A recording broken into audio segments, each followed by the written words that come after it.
Hello, and welcome to show number 2303 of Eyes on Success, a weekly program covering a wide variety of topics of interest to people with vision loss. I'm Nancy Torpey. And I'm Pete Torpey. I think the one thing that distinguishes us from other industries is this is all personal to us. The things that we're creating, we use it on a daily basis for our own lives. And so there's a strong bond in this field of accessibility and those of us who are making software and using it, because it's at the end of the day, we all have to use it ourselves. And you don't find that in other industries. And we've always said that if the people using the products develop the products, you wind up with a better product. We'll be speaking with Ryan Jones, who recently stepped up to take on the role of Vice President of Software Products at Vispero, following the retirement of Eric Damery, who held that position for many years. We'll talk with Ryan about how his long career with Vispero has prepared him for this role and his outlook for the future of accessibility. But first, for our tip of the week. This week's tip comes from Ryan Jones. My tip of the week is the JAWS command search. And this is something that's been in JAWS for quite a number of years, but is not very widely known about. So if you press insert space, so hold down the insert key, press the space bar, and then press the letter J for JAWS, you'll be taken to a box where you can type in something that you're looking for, some functionality of JAWS. So if you're using JAWS in Excel or a web browser and you can't remember what that keystroke is to do a certain thing, you can go to the JAWS command search and type in keywords or a phrase around what it is you're trying to do. And then you'll get a list of the JAWS commands related to the keyword that you searched for. So if you are in Excel, for example, and you're not sure what things can I do with JAWS around formulas, if you go to the command search and type in the word formula, you will then get a list of all the JAWS commands that have to do with formulas. So to read a formula or to edit a formula and so on. So try it out next time you're stumped on how to do something in JAWS or what keystroke to use for a particular thing. JAWS command search. Oh, that just sounds like it makes working with JAWS so much more efficient. You don't have to spend all that time looking up somewhere else how to do what you used to know how to do, but you just slipped your mind. It's like Google for JAWS.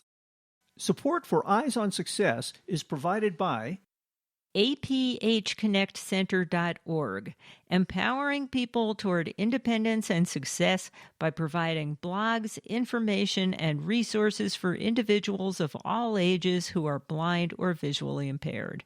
Information and referral line are at 1-800-232-5463.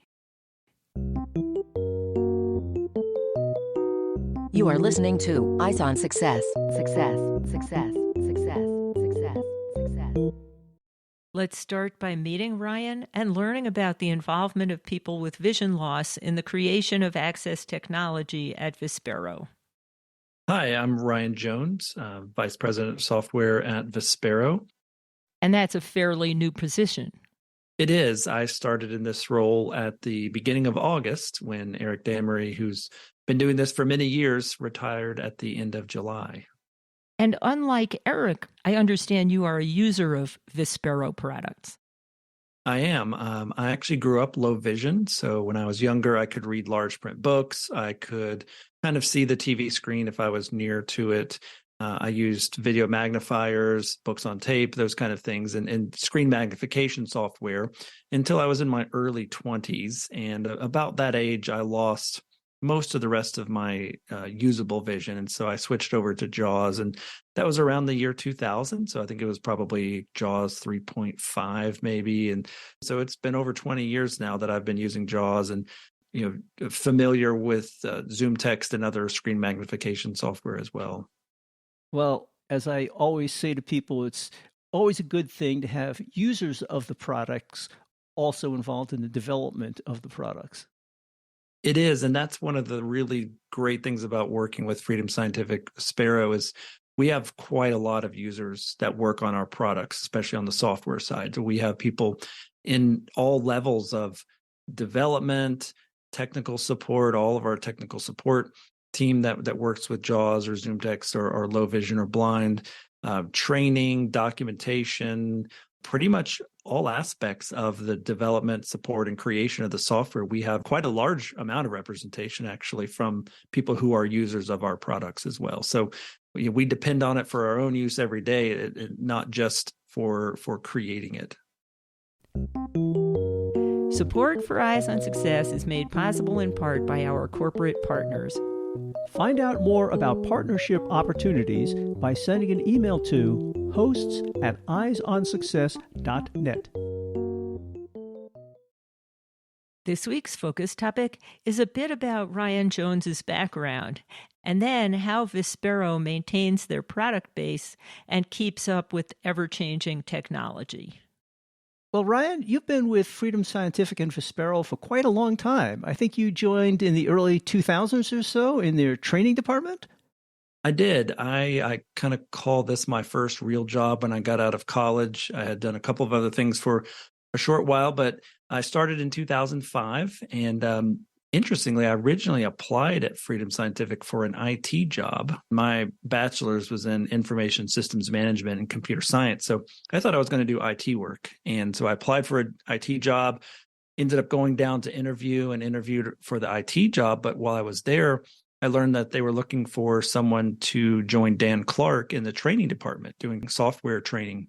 And I thought, well, that might be interesting. I've never done training, but I like working with people and things. And I obviously use the products myself. And so I interviewed for that while I was there. And we all ended up agreeing that the training job seemed like it might be the best fit for me. And so I started that in 2005. And I took a break from Freedom Scientific for a short time. For 3 years, I went and worked for one of the distributors of Freedom products, working to help bring assistive technology into the Caribbean region of the world. So Trinidad, Jamaica, different countries down there.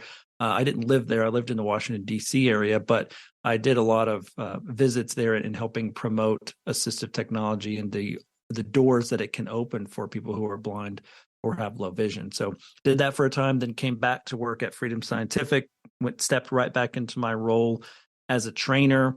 Software trainer, mostly I did script writing training, JAWS, Magic, Open Book, all the different products, and then transitioned for a time over to our enterprise accessibility consulting business as we started to develop that some years ago. So I ran a variety of projects around web accessibility, mobile app accessibility. I also focused in on kiosk accessibility quite a lot. So I was doing that right up until the time when Eric retired, and then I was able to step back over here. Right. It seems like you spent your entire job training for your new position. I think so. I think the variety of things that I've been able to do over the years really rounded my skill set out. I mean, if you're leading a team who's developing a product, the best way to learn about it is to teach other people about that product, your JAWS, for example. And that's what I did for a number of years. But then I also got the experience to see the other side of things, the corporate side, the companies who are having to deploy our products in large scale for their users. And so I think it's definitely beneficial that I've seen this industry from a variety of angles. So I'm used to the model where a lot of the sales reps are kind of local people that come to show the products to individuals or maybe blindness agencies, but it must be very different working with corporations. How do some of those interactions go? Do you have a corporation call you in and say, we have a number of blind people who need these type of services, or how does that start? A lot of times it starts because they have users or people who have a disability, and they know that they need our product, but a lot of times they don't know how to deploy it, or they don't know how to best set it up for themselves. So for example, rather than if you have a company with 10,000 people and you have, say, 50 people using JAWS, rather than have 50 individual licenses and installations, are there other ways that we could do that better? Could we set up a network? Could we set up a single license that allows all of them to use it at any given time? There's a variety of things that oftentimes people just don't know about. And on the other side of that, the people who are using the software often have accessibility problems with applications they use at work. whether it's an HR system, a payroll system, or entering time off requests or logging their hours. Those kinds of applications may not always be accessible in a larger company. And so sometimes we can help them make those things more accessible, either by JAWS scripting or by helping talk about how or teach them how to remediate those applications to be more accessible. And I'm guessing the first line of attack there is to teach them how to use your existing products better. But if they work with some applications that maybe just are specific to their company or industry, will you actually write scripts for them? Will they hire you to do that? They do, and that's part of what our TPGI or the Paciello Group Interactive, our consulting part of the business, that's exactly one of the things they specialize in, is writing scripts to help blind or low vision employees deal with applications that are not accessible that they have to deal with. And ideally, as you said, we want the company to fix the application so that it actually is accessible. And then the JAWS user, for example, doesn't need scripts. But the reality is that might take weeks, months, years, or maybe never happen, especially if it's not a program that that company controls. So scripts are a great way to get in there and help somebody get back to work immediately and to fix those accessibility gaps very, very quickly. I don't know if you know, but we both worked for a major corporation. We were research scientists at Xerox Corporation for a long time. And, when I needed to deal with my accessibility needs, it was all on an individual basis. Although Xerox at the time was a company of 90,000 or 100,000 people, there weren't enough blind people in one place. And I'm wondering, in larger corporations, all the blind people aren't really localized in one place. And how does that work out?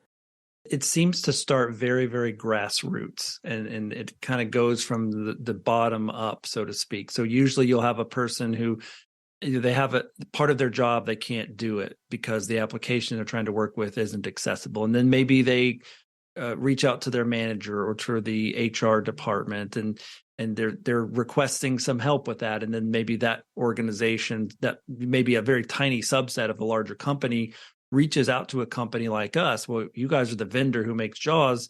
Can you help us in this situation? We have someone who can't use this thing.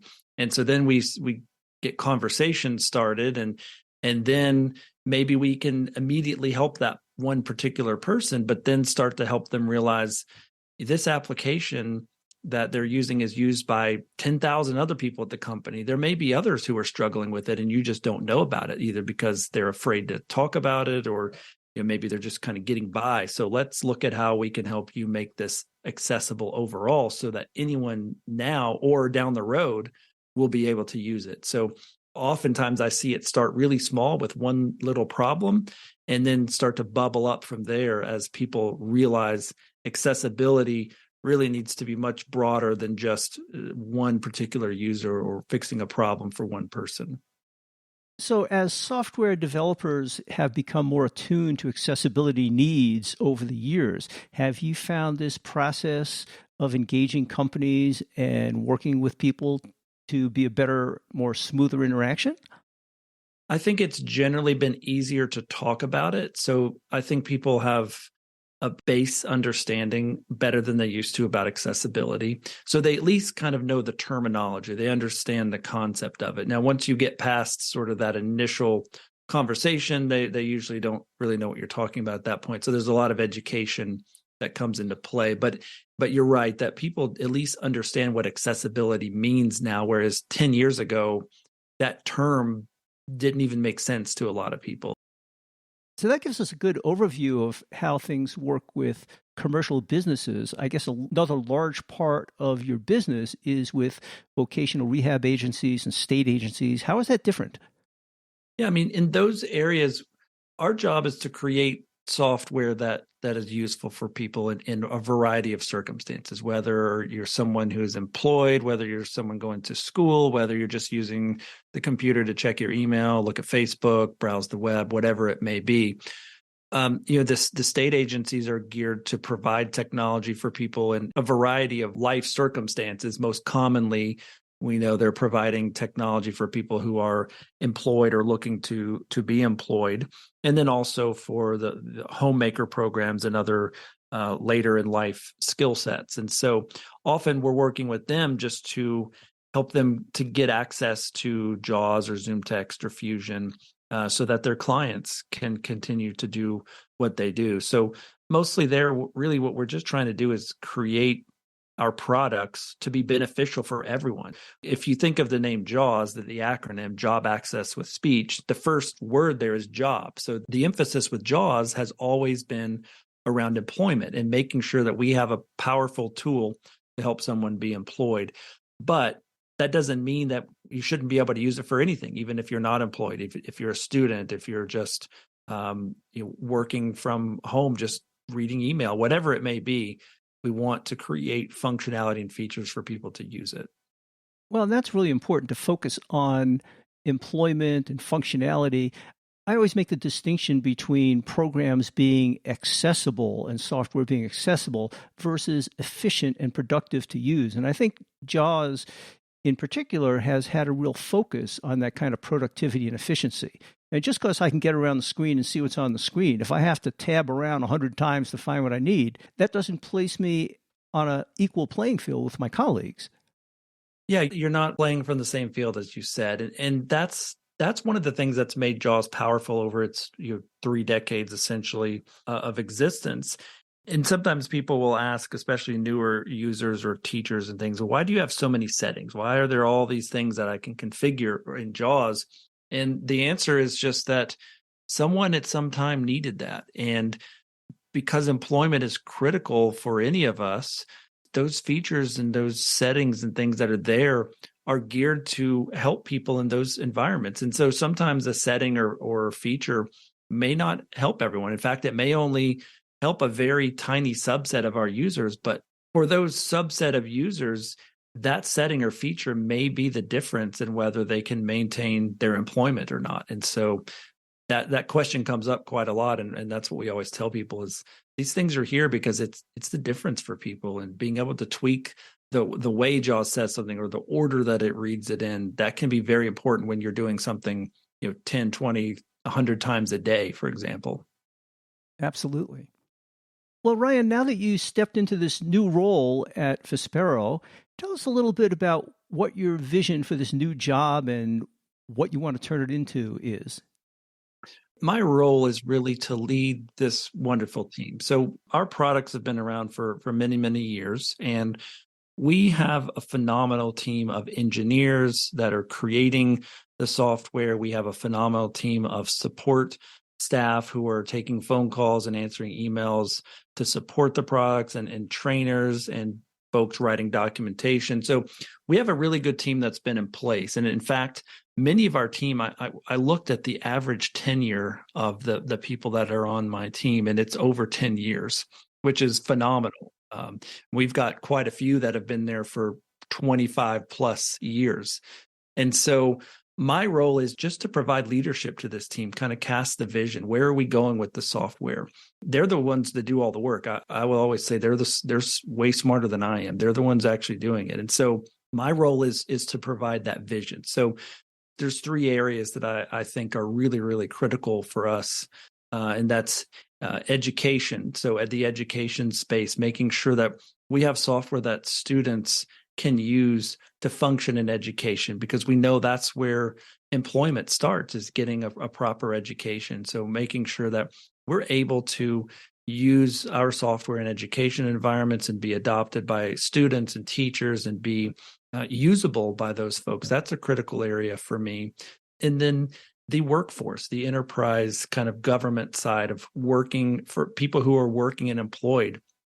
That's really our bread and butter of JAWS and really where it started from. And so we will continue to do that. And so my role is looking at where do we think technology is going in the workplace. An example of that might be more things are going to virtual machines and sort of remote access type of environments. And so making sure that we can keep up with that and adapt our technology to work in those areas is very important. And then the third one would just be continuing to focus on productivity in our software to allow people to use it no matter what they're doing, whether they're, like I said, in school or at work or just at home doing whatever. And so things are changing. There's so much more that's web-based. So we have a lot of focus that we're going to be putting on how we're interacting with web content. And as I said, sort of the virtualization world, the cloud computing world, all of these things are they're happening whether we all like it or not. And we basically have the choice to either ignore it and fall behind, or keep up with it and provide leadership in this area around accessibility.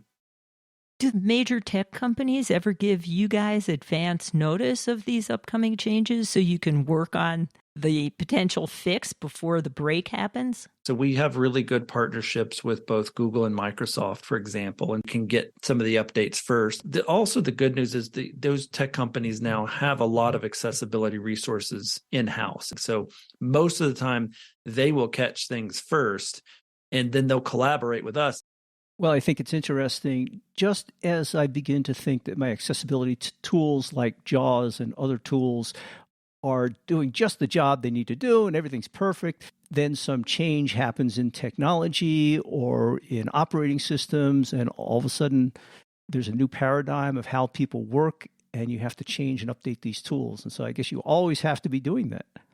And it's faster now than it's ever been before. And I'm sure you've experienced this too. I mean, just think about our web browsers we use, Chrome or Edge or Firefox. Those companies are pushing updates to those browsers, if not weekly, then every other week in a lot of cases.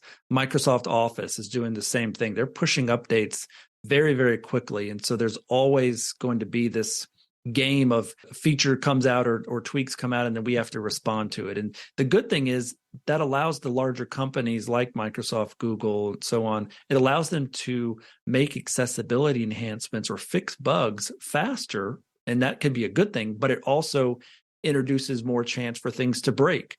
And so it's sort of a double-edged sword. And so we have to constantly keep up with what the other tech companies are doing. So you've just been talking about updates and upgrades to programs that are released by other tech companies. How often does JAWS get updated and upgraded?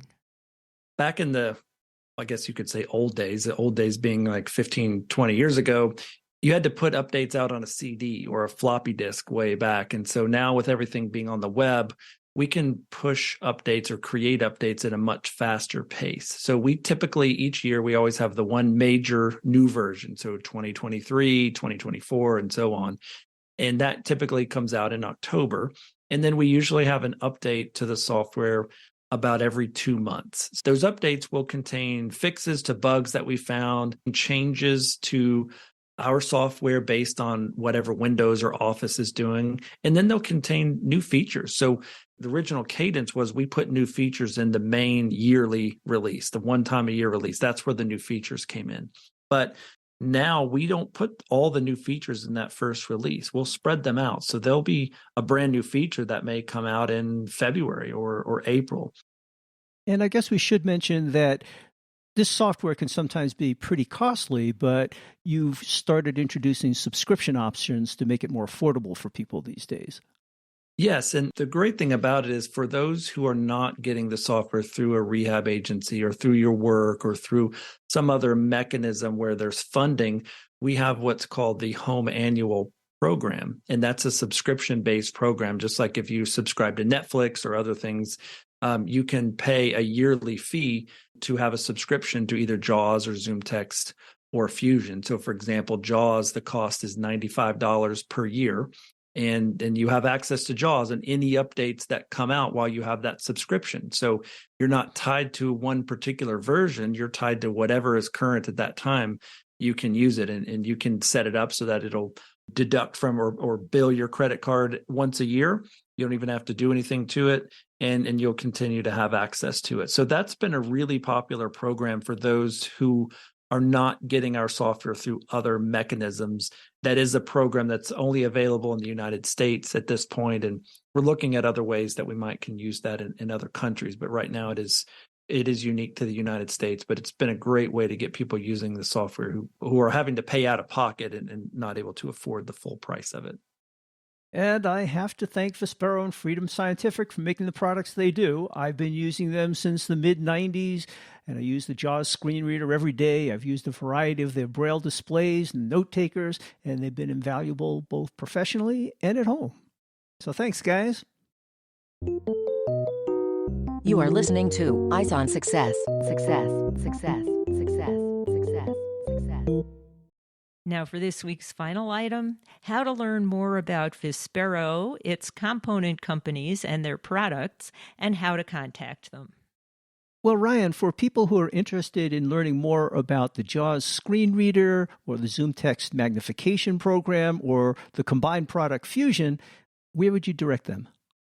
I would say start with our website. If you go to www.freedomscientific.com, for software, you can download it. If you've never used any of it before, you can use it in a 40-minute demo mode.